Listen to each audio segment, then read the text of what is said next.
Live from the world's capital markets, here are the latest financial headlines brought to you by News Factory.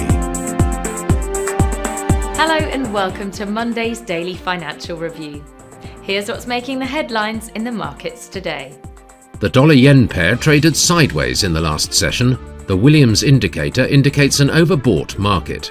The Bitcoin-dollar pair made a minor upwards correction in the last session, gaining 0.2%. The stochastic RSI's negative signal is in line with the overall technical analysis. The gold fell 0.9% against the dollar in the last trading session. The MACD is giving a positive signal. The oil-dollar pair skyrocketed 4.9% in the last session. The stochastic indicator indicates an overbought market. Coming up, the choices from our chief analysts for today. China has issued the first batch of crude oil import quotas for 2023, mainly to independent refiners. The volume issued is about 20 million tons, 146 million barrels, one source said, nearly 3 months earlier than usual, in an attempt to encourage refiners to boost production.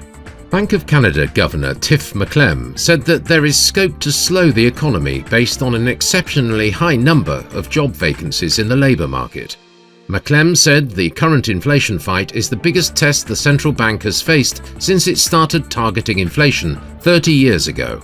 The world's leading central banks are finally pushing their interest rates into restrictive territory, causing fears of overkill in financial markets and stoking chatter that policymakers may need to pivot at some point. Those were today's major economic events. And now, moving on to world financial headlines.